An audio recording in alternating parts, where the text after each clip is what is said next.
بسم اللہ الرحمن الرحیم۔ السلام علیکم ناظرین۔ سائنسی دنیا کی تاریخ میں بہت سے ایسے سائنسدان گزرے ہیں جن کی نت نئی ایجادات نے دنیا کو حیران کر دیا۔ ہوائی جہاز کی بات کی جائے یا پھر موبائل فون کی، انٹرنیٹ کا ذکر کیا جائے یا بلب کا، یا پھر کمپیوٹر کی ایجاد کی بات ہو، ان سب چیزوں نے دنیا کو یکسر بدل کر رکھ دیا۔ سائنسی ایجادات کی دنیا میں آپ کو شاید کسی بھی مسلمان سائنسدان کا نام نظر نہیں آتا، لیکن ایسا ہرگز نہیں ہے کہ مسلمان سائنسدانوں کا ایجادات سے کوئی تعلق نہیں۔ تاریخ پر نظر ڈالی جائے تو بہت سے ایسے مسلمان سائنسدان نظر آئیں گے جنہوں نے سائنسی دنیا میں انقلابی ایجادات کی۔ طب ہو یا فلسفہ، ریاضی ہو یا فزکس، ہر شعبے میں مسلمان سائنسدانوں نے نمایاں خدمات سر انجام دیں۔ مسلمان سائنسدانوں کی ایجاد کردہ ایجادات سے دنیا آج تک استفادہ حاصل کر رہی ہے اور ان کی خدمات کو رہتی دنیا تک یاد رکھا جائے گا۔ آج میں آپ کو ان 5 مسلمان سائنسدانوں کے بارے میں بتاؤں گی جن کی سائنس ہمیشہ مرہون منت رہے گی۔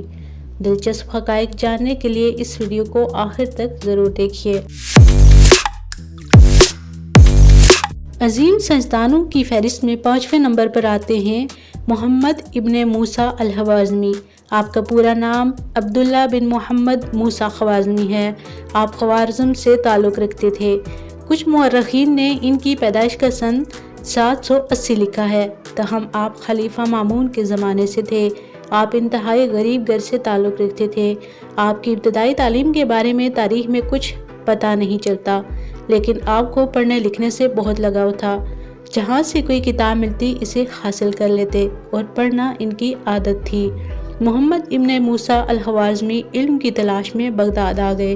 بغداد کے خلیفہ مامون اہل علم کو اکٹھا کرنے کے بہت شوقین تھے اور انہوں نے بغداد میں بیت الحکمت کے نام سے ایک ادارہ قائم کر رکھا تھا، جہاں دنیا بھر سے عالم اکٹھے ہوتے تھے اور مختلف علمی موضوعات پر بحث ہوتی تھی۔ الخوارزمی بھی اسی ادارے کی رکنیت چاہتے تھے، لیکن کوئی واقفیت نہ ہونے کے سبب ناکام تھے۔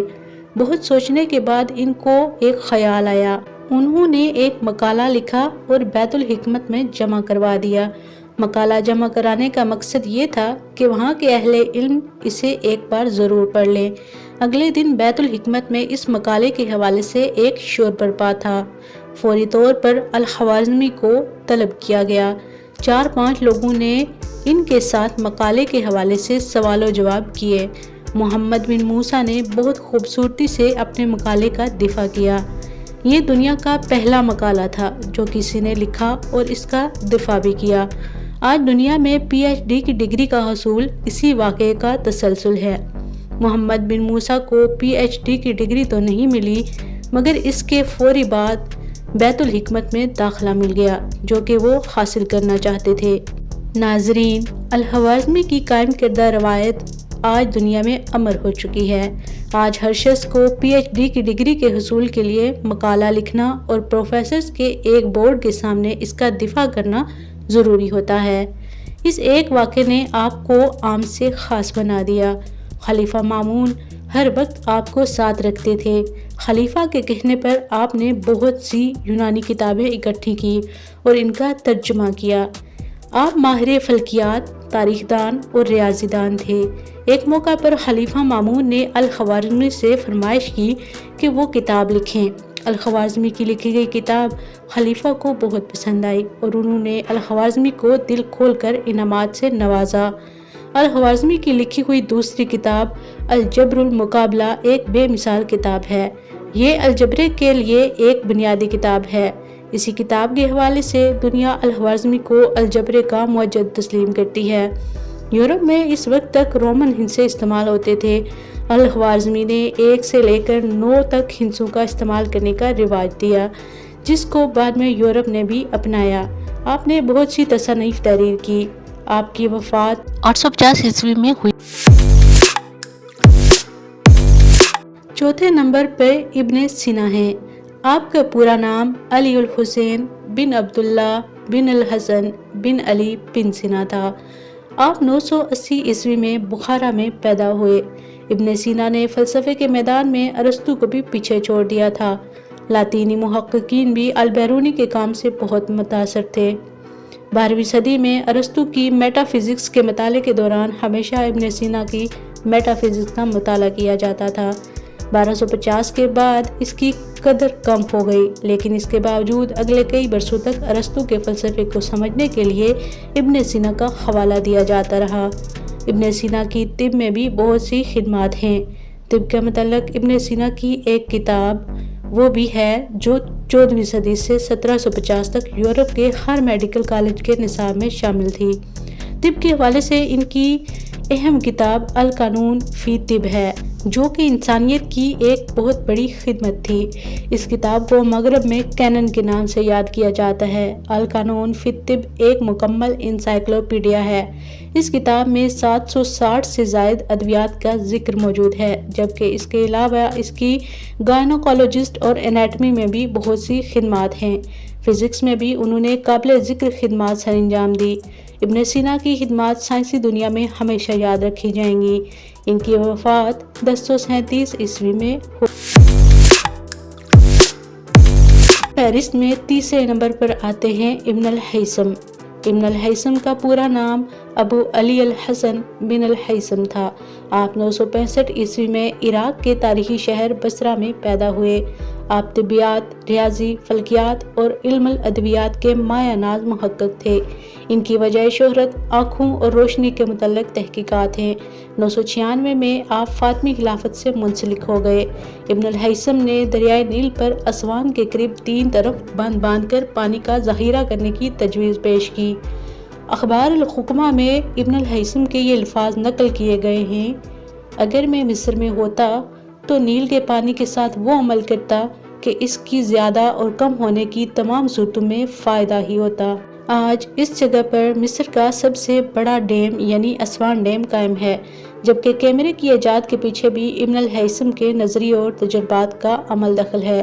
روشنی کے بارے میں ابن الہیثم کا کہنا ہے کہ نور ہمیشہ سیدھا سفر کرتا ہے، اس کے لیے ذریعے یا واسطے کی ضرورت نہیں ہوتی، یہ بغیر سہارے کے سفر کرتا ہے۔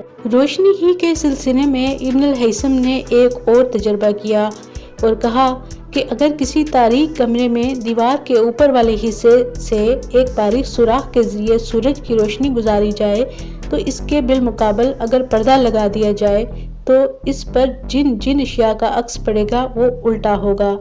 ناظرین، اسی تجربے کی بنیاد پر دوسرے سائنسدانوں نے فوٹو کیمرہ ایجاد کیا، جبکہ بصریات کے میدان میں اسلامی سائنسی تاریخ کو غیر معمولی عظمت حاصل ہے۔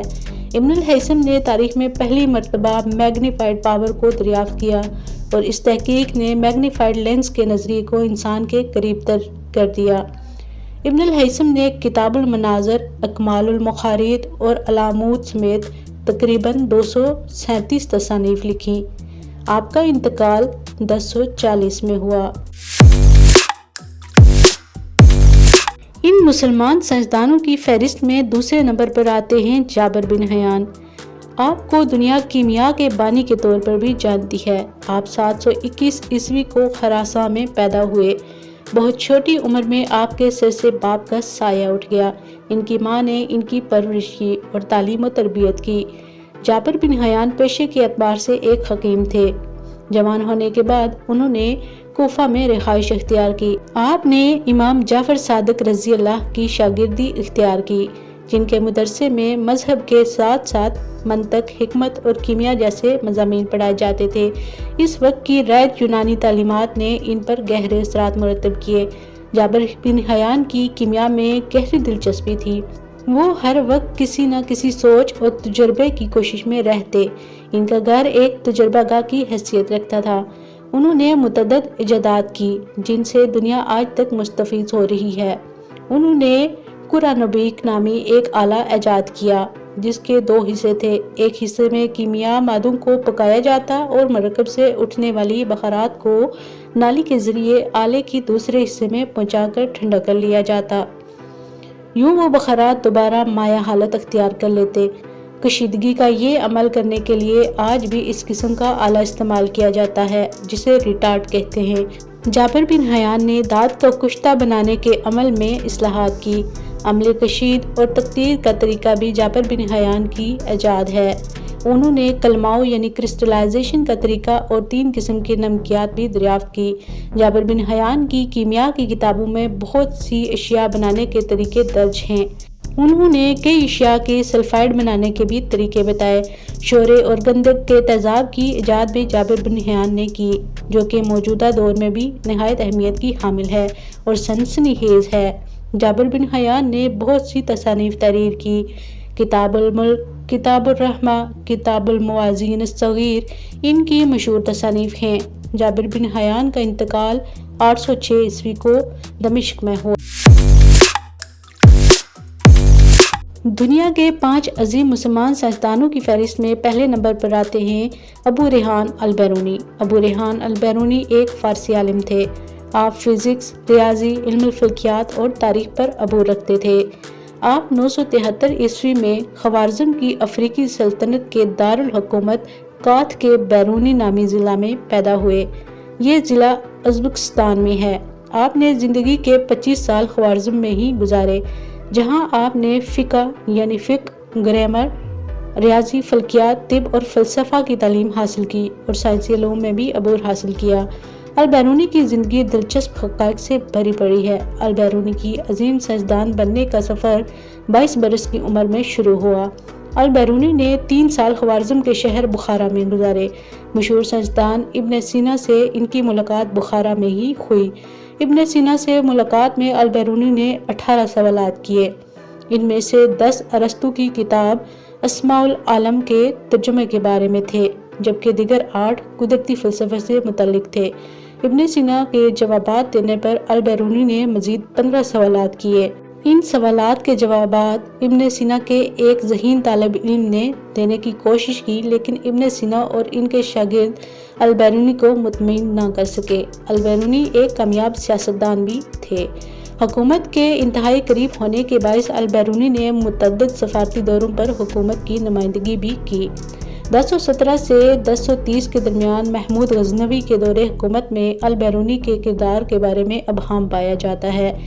کچھ تاریخ دانوں کے مطابق جب محمود غزنوی نے ہندوستان پر حملے کیے تو البیرونی بھی ان کے ساتھ تھے۔ اس دوران محمود غزنوی نے برہمن ہندوؤں کو قیدی بنایا، جو البیرونی کے لیے ہندوستان کے متعلق اہم معلومات حاصل کرنے کا ذریعہ بنے۔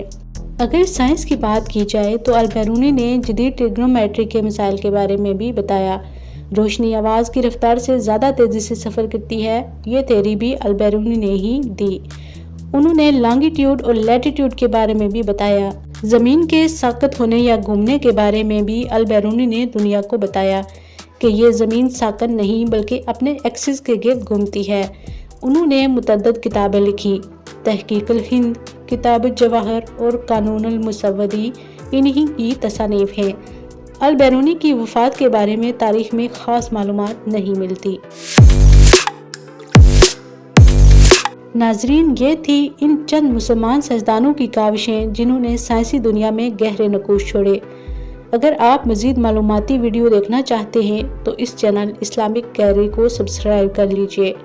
یہ ویڈیو آپ کو کیسی لگی کمنٹ سیکشن میں ضرور آگاہ کیجیے گا۔ اپنا بہت سارا خیال رکھیے۔ ملتے ہیں نیکسٹ ویڈیو میں۔